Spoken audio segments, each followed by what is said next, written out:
আজ আমরা কথা বলবো স্থূলতা নিয়ে। আমরা জানি যে ভারতে ৩৫ কোটি লোক এই স্থূলতার সমস্যায় ভুগছে। এই কারণে CRHM, কার্ডিয়াক, রিনাল, হেপাটিক আর মেটাবলিক সিনড্রোম তৈরি হচ্ছে।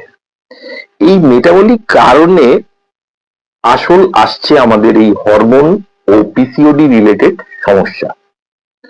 বলা হচ্ছে যে 10 to 15% যদি আমরা ওয়েট লস করতে পারি ইন CRHM, তাহলে সেই অসুখটা রিভার্সাল হয়। হার্ট ভালো থাকে, কিডনি সুস্থ থাকে, লিভার এবং ডায়াবেটিস ও PCOD রিলেটেড যে সমস্যাগুলি সেগুলোর উন্নতি হয়। এবার এই 10 to 15% ওয়েট লস হবে কি করে? 1 নম্বর, আমরা এক্সারসাইজ করতে পারি, হাঁটতে যেতে পারি, যোগা করতে পারি। 2 নম্বর, আমরা কিছু কিছু খাওয়া যেগুলো ক্যালোরিফাইড তার থেকে বিরত থাকতে পারি, যেমন ভাত, আলু, মিষ্টি, ভাজা, ice cream, cold drinks, chocolate, fast food ইত্যাদি। 3 নম্বর, আমরা ডায়েটিশিয়ানের কাছ থেকে ওপিনিয়ন নিতে পারি, যাতে করে তারা একটা আমাদের ডায়েট রেস্ট্রিক্টেড চার্ট করে দিতে পারেন এবং আমরা অবশ্যই সেটা ফলো করি।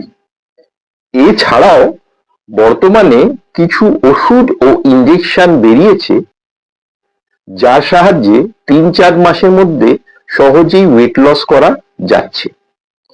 এই ইনজেকশনগুলি একটু দামি, কিন্তু প্রয়োজনে বিশেষভাবে উপযোগী এবং অবশ্যই কিছু টেস্ট করে তবে এই ইনজেকশনগুলি ব্যবহার করা উচিত এবং ডাক্তারদের সাথেও পরামর্শ করে তবেই এই ইনজেকশন ব্যবহার করা উচিত। আশার আলো দেখাচ্ছে কিন্তু এই ইনজেকশন।